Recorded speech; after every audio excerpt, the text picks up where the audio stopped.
और गिल्मा जितने नेमत है तू सबसे बरदर नेमत दीदार तू सबसे बरदर नेमत दीदार तू।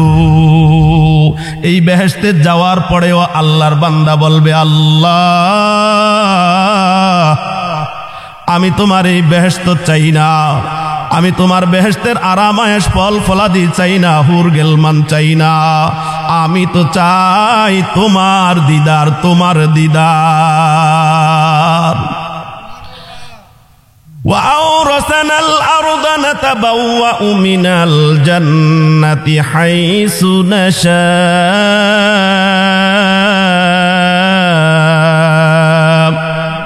আল্লাহ আপনি তো আমাদের সঙ্গে ওয়াদা করেছেন জান্নাতের ভিতরে আপনি দেখা দিবেন, দিদার দিবেন, সাক্ষাৎ দিবেন। আল্লাহ বলেন আমি তো ঠিকই বলেছি। এবার আল্লাহ বলবেন, ও ফেরেশতার দল, আমার এবং বান্দার মাঝখান থেকে পর্দাগুলি সরায়া দাও।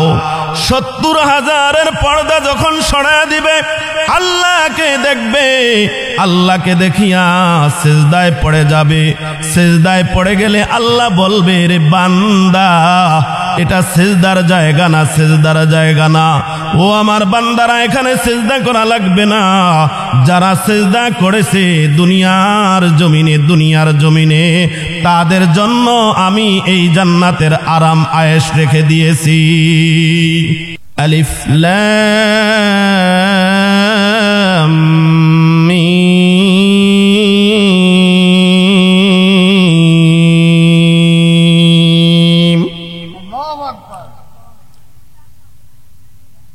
এই অক্ষরগুলা তেলাওয়াত করবে, তিলাওয়াত করার সাথে সাথে একটা হরফ পড়ছে তো 10টা নেকি তার আমল নামায় উঠে যাবে। এবার আল্লাহর রসুল আরো ব্যাখ্যা করে বলেন,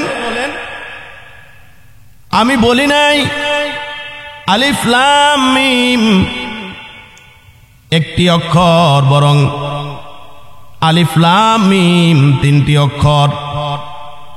এই আলিফ লাম মিম যখন কেউ পড়বে 30টা নেকি তার আমল নামায় লেখা হয়ে যাবে। এমনি ভাবে মুফাসসিরিন কিরাম আরো ব্যাখ্যা করে বলেন,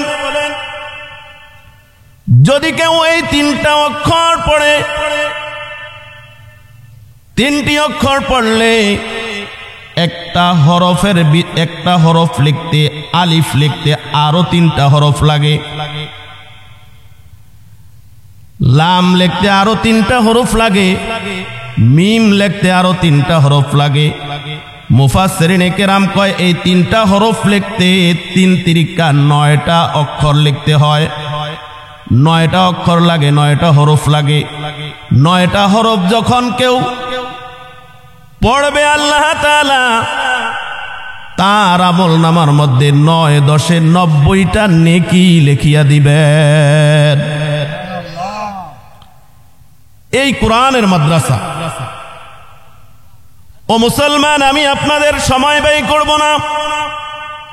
সোনার গায়ের মানুষ, সোনার মানুষ, এদের মধ্যে ধর্মীয় স্পৃহা খুব বেশি।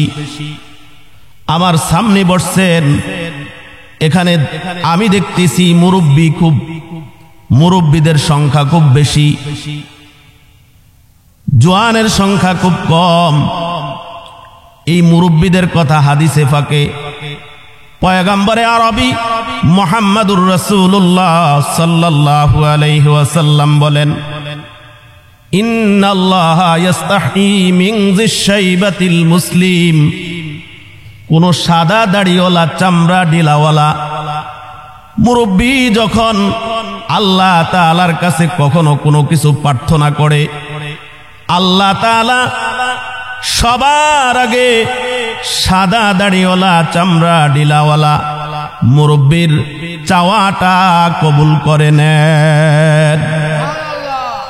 মুরব্বী মানুষগুলাকে আল্লাহ সম্মান করে। মুরব্বীর চোখে যখন পানি দেখে, আল্লাহ যখন দেখে কোন বুড়ার চোখে পানি, আল্লাহ যখন দেখে কোন সাদা দাড়িওয়ালার চোখে পানি, সাদা দাড়িওয়ালা ঠোঁট নেড়ে নেড়ে কি জানি চায় আল্লাহর কাছে। ফেরেশতারা কয়, আল্লাহ আপনার কাছে তো আপনার এই সাদা দাড়িওয়ালা বান্দা চায় তার গুনাহগুলি মাফ হয়ে যাক।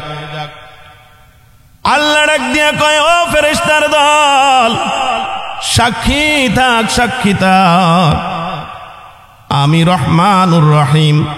আমার এই সাদা দাড়িওয়ালা ঠোঁট নাড়ায়া নাড়ায়া, জিহ্বা নাড়ায়া নাড়ায়া কি চায় আমি তো তার আগেই জানি। আমি আমার বান্দার পিছনের সমস্ত গুনাহ মাফ করে দিলাম। এই মুরব্বীদেরকে আল্লাহ তো সম্মান করে। মুরব্বীরা যখন কোনো কিছু চায় আল্লাহ সবার আগে কবুল করে, এজন্য মুরব্বীদের শ্রদ্ধা সম্মান বেশি। এবার জুয়ানিরা বলবেন, হুজুর মুরব্বীদের কথা বললেন, আমাদের জুয়ানদের কি অবস্থা? জুয়ানিদের অবস্থা হলো, জুয়ান কালে যদি আপনি সেজদা করেন, এ সেজদা উমরের সেজদার মতো বাড়ি হয়ে যায়। এ সেজদা হযরতে আলী রাদিয়াল্লাহু তাআলা আনহুর সেজদার মতো বাড়ি হয়ে যায়। এর মুসলমান, এ সেজদা হযরতে উসমান গনি রাদিয়াল্লাহু তাআলা আনহুর মতো বাড়ি হয়ে যায়। উসমান গনি রাদিয়াল্লাহু তাআলা আনহু সেজদা করলে যতটা দামি হইতো, ওমর সেজদা করলে যতটা দামি হইতো, এমনি ভাবে হযরতে আবু বকর সিদ্দিক রাদিয়াল্লাহু তাআলা আনহু বয়োবৃদ্ধ সাহাবী সেজদা করলে যতটা ভারী হয়, যতটা ওজন হয়, একজন নওজোয়ান যদি আল্লাহর কুদরতি ফায়ে সেজদা লাগায়া দেয়, আল্লাহ কয় এই জোয়ান কালে সে গুনার মধ্যে লিপ্ত হওয়ার সুযোগ ছিল, এই জোয়ান কালে ক্লাব করে গিয়ে আড্ডা দেওয়ার সুযোগ ছিল, এই জোয়ান কালে সে বিভিন্ন খেলাধুলায় সময় কাটাইবার সুযোগ ছিল। আমাকে ভয় করিয়া এই সমস্ত দুনিয়ার গুনার কাছ থেকে নিজেকে বিরত রাখিয়া যখন আমার কুদরতের পায়ের মধ্যে সেজদা লাগাইয়া দিছে, আমি আল্লাহ এই জুয়ানের পিছনের সমস্ত গুনাহ মাফ করে তার আমল নামাটা আমি ওমরের আমল নামার মতো বানায়া দিলাম। ওমর কেমন মানুষ, আল্লাহকে ভয় করে কিভাবে? রাস্তায় চলতেছে, ফজরের আজান হয়ে গেছে, মসজিদের দিকে যায়। এ সময় রাস্তার পাশে এক ঘর থেকে কোরআনে কারীমের তেলাওয়াতের আওয়াজ আসতেছে।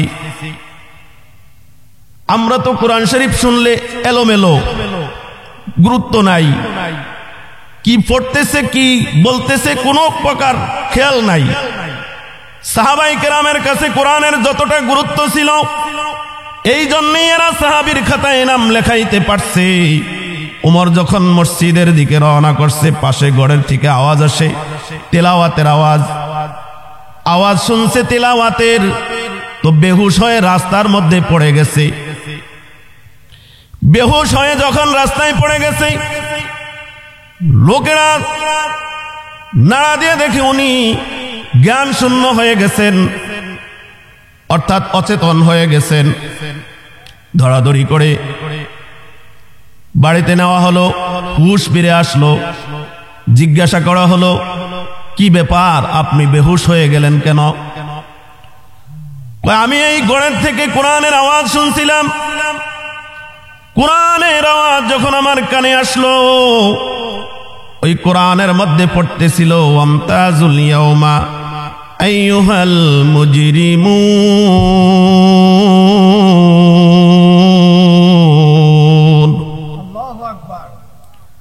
আল্লাহ বলতেছেন কিয়ামতের ময়দানে জান্নাতি আর জাহান্নামীরা আলাদা হয়ে যাও, আমার মুমিন বান্দাদের থেকে ওই গুনাহগাররা তোমরা বের হয়ে যাও, আমার নেককার বান্দাদের থেকে গুনাহগাররা বের হয়ে যাও। আল্লাহ যখন এই আদেশ দিবে, একটা গুনাহগারের সাধ্য থাকবে না নেককার বান্দাদের ভিতরে লুকায়া থাকবে। আজকে তো আমরা সমাজে কে গুনাহগার, কে সুদখোর, কে জুয়াখোর, কে এরকম ঘুষখোর, এর কোনো ভেদাভেদ নাই, সব মিলেমিশে বাস করি। কি বলেন, ঠিক না? সমাজে ভালো মন্দ মিলেমিশে বসবাস করতেছি।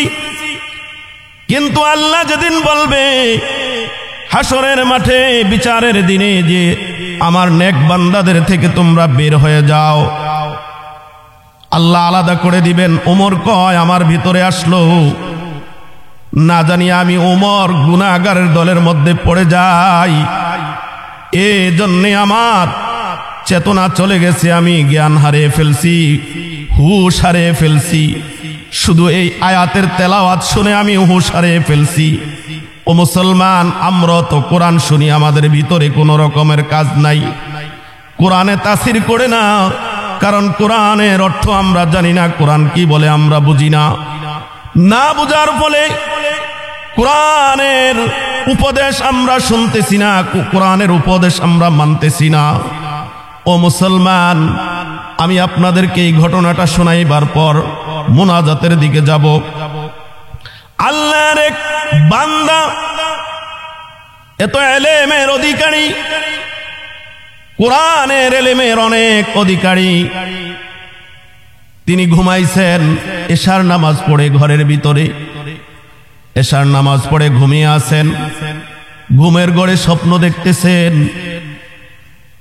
কে যেন সাদা ধবধবে পোশাকধারী একজন লোক আয়েশা ওনাকে খুব নরম ভাবে বলতেছে, নরম ভাষায়। এখানে একটু কথা আপনাদেরকে বলে রাখি, ঘুমের থেকে যখন আপনার বাচ্চাকে আপনি জাগাবেন, ঘুমের থেকে যখন আপনি কাউকে জাগাবেন, হয়তো পায়ের বৃদ্ধাঙ্গুলি ধরে আস্তে করে নাড়া দিবেন, অথবা আপনি পায়ের তালুর মধ্যে হাতের নরম জায়গা দিয়া খসা আরম্ভ করবেন, তাহলে ঘুম থেকে আস্তে করে জাগবে। কাউকে গিয়ে হঠাৎ করে মাথায় ধাক্কা দিয়া ঘুম থেকে জাগাবেন না। কাউকে গিয়ে হঠাৎ করে ধাক্কা দিয়ে ঘুম থেকে জাগালে তার ঘুমের কারণে যে আত্মা দূরে চলে গিয়েছিল, সে কারণে তার অবস্থা খারাপ হয়ে যেতে পারে। আল্লাহর রসুলের নিষেধ, কাউকে যখন ঘুম থেকে জাগাইবা খুব কোমল ভাবে, নরম ভাবে জাগাইবা। ও মুসলমান, ওই লোকটা বলতেছি, আমি ঘুমের ঘরে দেখতেছি ইনি একজন বড় আলেম। আমার এক নরম ভাবে বলতেছে, জুমার রাত, বৃহস্পতিবার রাত, জুমার রাত, ওই রাতে আমি এশার নামাজ পড়ে ঘুমাইলাম। আমার নরম ভাবে বলতেছে, তুমি এই মহিমান্বিত রাতে, এত মর্যাদা সম্পন্ন রাতে আল্লাহকে ভুলে গিয়ে কেমনে ঘুমায়া রইলা? এটা তো ইবাদতের একটা রাত, এই রাতে তুমি কেমনে ঘুমিয়ে আসো? এ কথাটা বলে ঘুমের ঘরে আমি যখন দেখলাম, আমি চোখ খুলছি, চোখ খুলে আর ওনাকে আমার কাছে দেখি না, দেখি উনি বের হয়ে চলে যায়। আমিও সাথে সাথে উঠে ওনার পিছনে গেলাম। পিছনে গিয়ে আর ওনাকে আমি দেখলাম না, কিন্তু আমার ঘরের দরজার সামনে যখন আমি গেলাম, যে দেখি সুন্দর এমন মনোরম, মনোপুত, মনোমুগ্ধকর একটা বাগান দেখা যায়। এমন এক সুন্দর বাগান আমার চোখে আর কোনোদিন দেখি নাই। এই বাগানের ভিতরে আমি আরেকটু অগ্রসর হলাম। বাগান দেখে আমার প্রাণ জুড়িয়ে গেল। বাগানের সারি সারি ফল গাছ দেখতে পেলাম, দুই পাশে ফল গাছ, ফলগুলো খুব সুন্দর ঝুলতেছে। এমন সৌন্দর্য আমি আর জীবনে দেখি নাই, এই চোখ দিয়া দেখি নাই। তো সামনের দিকে যখন যাইতেছি, যাইতে যাইতে আরো সৌন্দর্য সামনে দেখতেছি। এমন একটা ইমারত দেখা যায়, এমন একটা বিল্ডিং দেখা যায়, ভবন দেখা যায়, যেই ভবনের সামনে দুইজন হুর দাঁড়িয়ে আছে।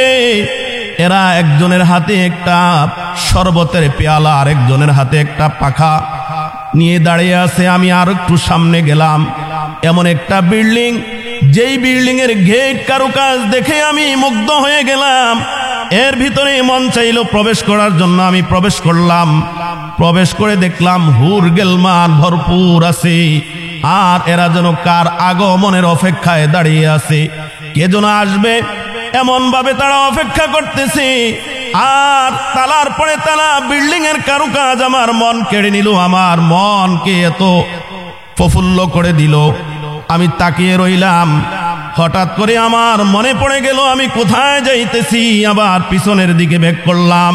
পিছন দিকে যখন ফিরতেছি, এ সময় একজন আল্লাহর ওলির সঙ্গে আমার সাক্ষাৎ। আমি জিজ্ঞাসা করলাম, ওগো আল্লাহর ওলি, এত সুন্দর আয়োজন কার জন্য? কার জন্য এই বিল্ডিং? কার জন্য এই বাগান? আল্লাহর ওলি কয়, তুমি কি জানো না আজকে এমন একজন মানুষ যিনি আল্লাহর খুব মাহবুব বান্দা, তিনি দুনিয়া থেকে বিদায় নিয়ে আসবেন, তার জন্য এই আয়োজন। জোরে জোরে বলি না সুবহানাল্লাহ। তার জন্য এই আয়োজন। কয় এই আয়োজন কার জন্য? কয় আল্লাহর মাহবুব বান্দার জন্য। কয় আল্লাহর মাহবুব বান্দার কি আমল করার কারণে এই আয়োজন করে রাখছেন আল্লাহ? কয় এই বান্দার ভিতরে এমন একটা আমল ছিল, রাত্রে ততক্ষণ পর্যন্ত ঘুমাইতো না যতক্ষণ না তার সঙ্গে আমার আল্লাহ আরশের মালিক কাবার মালিকের সঙ্গে তার কথা না হইতো। সুবহানাল্লাহ। আল্লাহর সঙ্গে আপনারা কথা বলতে চাননি? সবাই তো চাই না?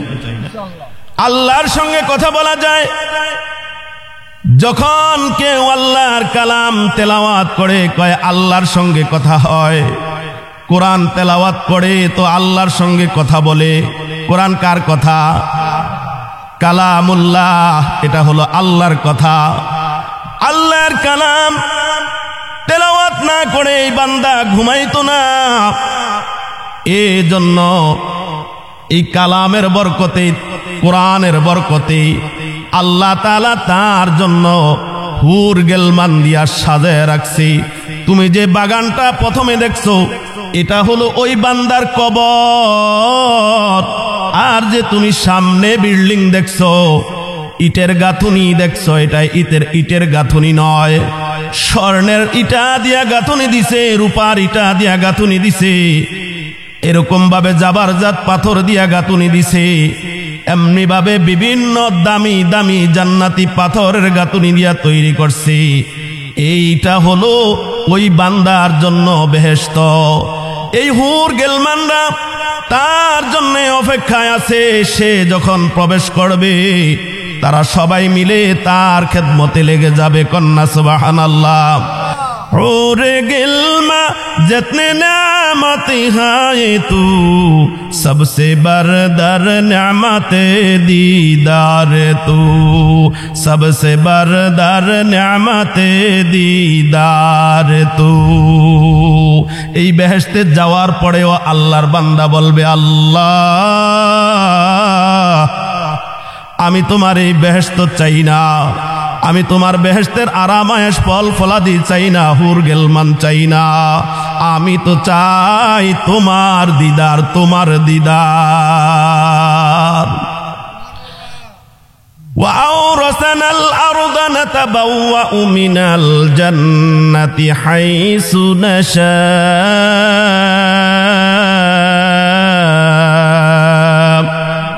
আল্লাহ আপনি তো আমাদের সঙ্গে ওয়াদা করেছেন জান্নাতের ভিতরে আপনি দেখা দিবেন, দিদার দিবেন, সাক্ষাৎ দিবেন। আল্লাহ বলেন আমি তো ঠিকই বলেছি। এবার আল্লাহ বলবেন, ও ফেরেশতার দল, আমার এবং বান্দার মাঝখান থেকে পর্দাগুলি সরায়া দাও। 70,000 পর্দা যখন সরায়া দিবে, আল্লাহকে দেখবে, আল্লাহকে দেখিয়া সিজদায় পড়ে যাবে। সিজদায় পড়ে গেলে আল্লাহ বলবে, রে বান্দা এটা সিজদার জায়গা না, সিজদার জায়গা না। ও আমার বান্দারা, এখানে সিজদা করা লাগবে না। যারা সিজদা করেছে দুনিয়ার জমিনে তাদের জন্য আমি এই জান্নাতের আরাম আয়েশ রেখে দিয়েছি। দুনিয়ার জমিনে যে গভীর রাত, কেউ যদি সামান্য সময় ইবাদত করে, আল্লাহ তাআলা তার চোখের পানির বিনিময়ে জাহান্নামের আগুনগুলা নিভাইয়া তার জন্য জান্নাত রেডি করে দিবেন। ইন্নাল মুত্তাকিনা ফি জান্নাতিন ওয়া উয়ুন।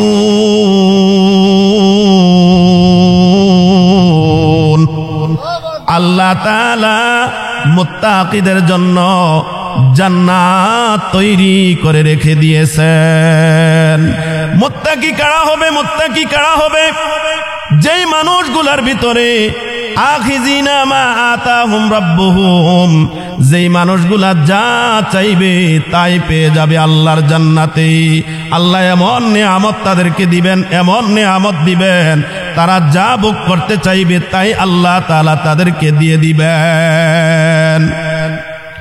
আল্লাহ তাআলা এত নিয়ামত দিয়া তাদেরকে ভূষিত করবেন, যেই নিয়ামত পাওয়ার পরেও তারা আল্লাহকেই শুধু দেখতে চাইবে, আল্লাহকেই শুধু দেখতে চাইবে। রে মুসলমান, এই জন্যে আমাদের জীবনটাকে এমনি গড়তে হবে। ও যুবকের দল, ও যুবকের দল, শুনে নাও হযরতে ওমর রাদিয়াল্লাহু তাআলা আনহুর জামানার ঘটনা।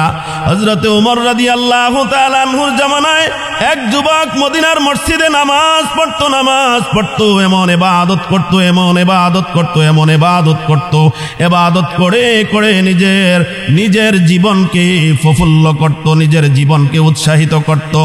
আর জীবনে তার একজন বৃদ্ধ বাবা ব্যতীত আর দুনিয়াতে কেউ তার আপনজন নাই। আপনজন বলতে শুধুমাত্র একজন বৃদ্ধ বাবা বেঁচে আছে, আর কেউ তার দুনিয়াতে বেঁচে নাই। এই যুবকটা মসজিদে যায়, আল্লাহকে সিজদা করে, আল্লাহর কুদরতি পায়ে সিজদা করে, আর নামাজে যখন দাঁড়ায় আল্লাহর সঙ্গে কথা বলতে থাকে, আল্লাহর সঙ্গে কথা বলতে থাকে। এই যুবকটা প্রতিদিন যেই রাস্তা দিয়ে যায়, ওই রাস্তার মধ্যে এমন একজন নারীর নজর পড়েছে। এই যুবকের দিকে, যুবক সৌন্দর্যও কম না, এই যুবকটার দিকে নজর পড়ছে একজন মহিলার। এই নজর পড়ার পর এই যুবকটা যখন রাস্তা দিয়া প্রতিদিন নামাজে যায়, ওই মহিলাটা, ওই মেয়েটা তার দিকে তাকায়া থাকে। একদিন তাকায়া থাকে, 2 দিন তাকায়া থাকে, একবার এসে দাঁড়ায়, 2বার এসে দাঁড়ায়, 3বার এসে দাঁড়ায়। আসা যাওয়ার পথে এবার যুবক তার দিকে তাকায় না, 1 দিন, 2 দিন, 3 দিন, 1 মাস, 2 মাস, 3 মাস পরে যুবক যখন দেখে প্রতিদিন তার দিকে তাকায়, প্রতিদিন তারে কি যেন বলতে চায়। এই অবস্থায় মেয়েটা একদিন যুবককে ডাক দিছে, শোনো, কি মাটির মানুষ তুমি? তোমার ভিতরে কি অন্তরাত্মা নাই? তোমার ভিতরে কি মন নাই? আমি যে তোমাকে কি বলতে চাই তুমি বুঝো না? এমনি ভাবে যখন 1 দিন, 2 দিন, 3 দিন বলতে বলতে যুবক একদিন এই মেয়েটার আহ্বানে সাড়া দিছে। সাড়া দিয়া সে যখন মেয়েটার ঘরের দরজায় গেছে, 1 পা ঘরের ভিতরে আর 1 পা ঘরের বাহিরে, এই সময় এই যুবকটার মনের মধ্যে আল্লাহর কোরআনের একটা আয়াতের কথা মনে পড়ে গেছে। কোন সুবহানাল্লাহ। মনে পড়ে যাওয়ার সাথে সাথে যুবকটা জ্ঞান শূন্য হয়ে জমিনে পড়ে গেছে, ঘরের দরজার ভিতরে মাটিতে লুটে পড়ে গেছে, জ্ঞান হারা হয়ে গেছে, হুশ হারা হয়ে গেছে। হুশ হারা হয়ে যাওয়ার পর এবার লোকেরা ধরাধরি করে তার আব্বার ঘরে নিয়ে পৌঁছিয়ে দেওয়া হলো। তার আব্বার ঘরে পৌঁছিয়ে দেওয়ার পর তার আব্বার কাছে রাত্রের গভীর হয়ে গেছে। রাত্র যখন গভীর হয়ে গেছে, সন্তানের হুশ ফিরে আসছে। হুশ ফিরে আসার পর এবার বাবা জিজ্ঞাসা করে, কিরে বাবা, কি হয়েছিল তোমার, কি ঘটনা কি?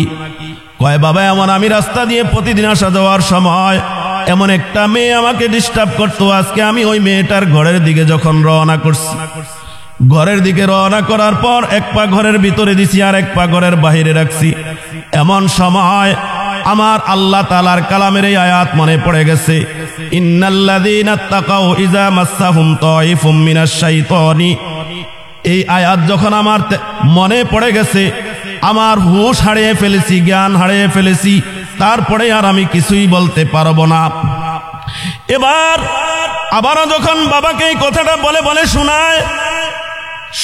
শুনাইতে আয়াত যখন আবার পড়লো বাবাকে শোনাইবার জন্য, আবারও সে বেহুশ হয়ে গেল। এই কথা বলার পর, বেহুশ হয়ে যাবার পর আশেপাশের মানুষ আইসা দেখে এই যুবকটাকে নাড়া দেয়। যুবকটাকে নাড়া দিয়ে দেখে যুবকটার পৃথিবীতে বেঁচে নাই। কন্যা আল্লাহু আকবার। আল্লাহকে এমন ভাবে ভয় করেছে, ইন্নাল্লাযীনা তাকাউ ইযা মাসসাহুম তাইফুম মিনাশ শাইতান। আমার আল্লাহ কয়, যখন কোন মুত্তাকিরে শয়তান ধোঁকা দেয়, আল্লাহর কোন মুত্তাকি বান্দাকে, পরহেজগার বান্দাকে শয়তান যখন ধোঁকা দেয়, তখন সে আল্লাহকে স্মরণ করে। আল্লাহকে স্মরণ করার সাথে সাথে তার দুটা চক্ষু খুলে যায়। আল্লাহকে স্মরণ করলে দুই চক্ষু যখন খুলে যায়, ওই চক্ষু খুলে গেলে আর দুনিয়ার কিছু তার মূল্যায়ন মনে হয় না, দুনিয়ার কিছুরে তার মূল্যবান মনে হয় না। এবার এই যুবকটা সেখানেই মারা গেল, তার বাবার ঘরে মারা গেল। যাওয়ার পর রাতের ভিতরে এলাকার মানুষ মিলে তাকে দাফন কাফনের ব্যবস্থা করিয়া মাটি দেওয়া হলো, কবরস্থ করা হলো। সকালবেলা এই খবর হযরত ওমর রাদিয়াল্লাহু তাআলা আনহুর কাছে চলে গেল।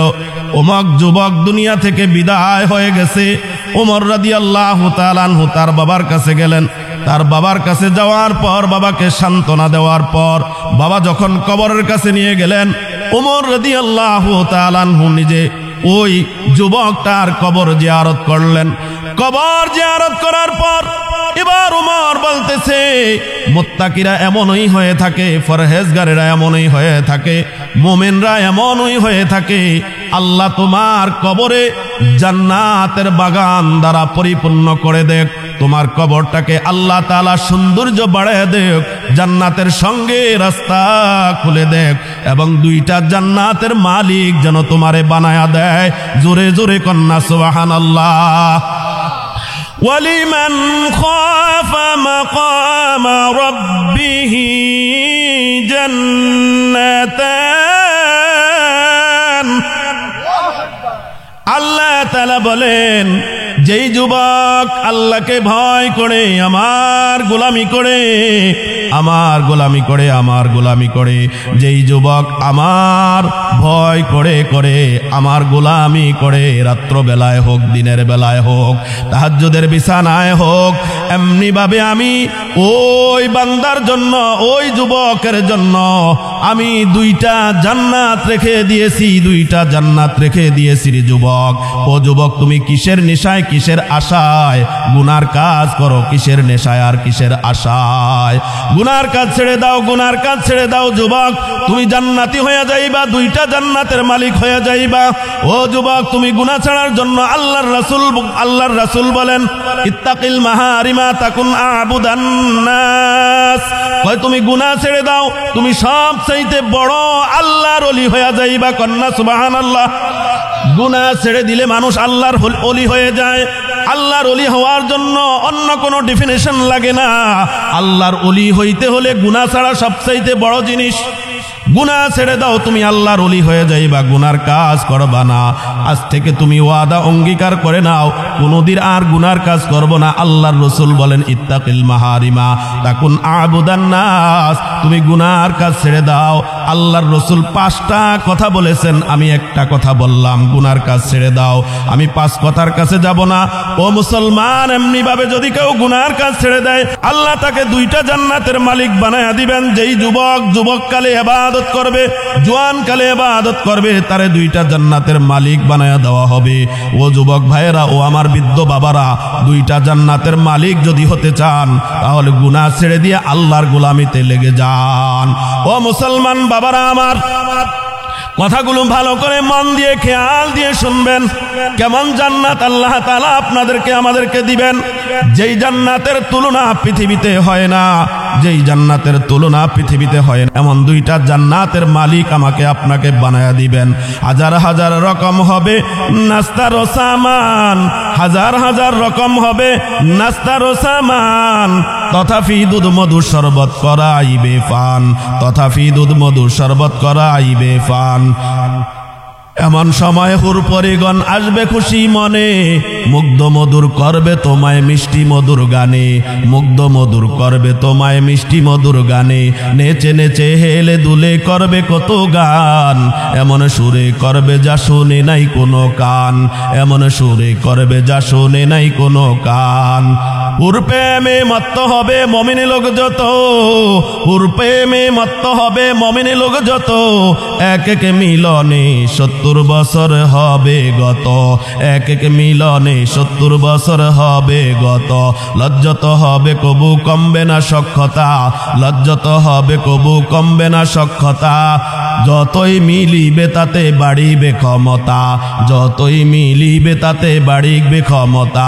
নামাজ রোজা নাই কোষে সেথা নাই কোনো কাম, নামাজ রোজা নাই সেথা নাই কোনো কাম, শুধু খানা পিনা আর আয়েশো আরাম, শুধু খানা পিনা আর আয়েশো আরাম।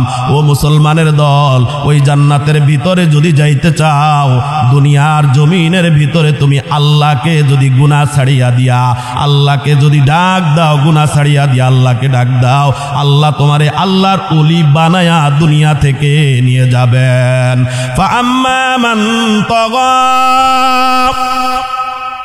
সীমা লঙ্ঘন করা ছেড়ে দাও, মন মতো জীবন যাপন করা ছেড়ে দাও। জীবন যাপন করব কার ইচ্ছায়? আল্লাহর ইচ্ছায়, কোন মানুষের ইচ্ছায় জীবন যাপন করব না। নিজের ইচ্ছা মতো, মন গড়া মতো জীবন যাপন করব না। ফাআম্মা মান তাগা ওয়া আসারাল হায়াতাদ দুনিয়া, এই দুনিয়ার হায়াতের ভিতরে, দুনিয়ার জীবনে মন গড়া জীবন যাপন করব না। আল্লাহ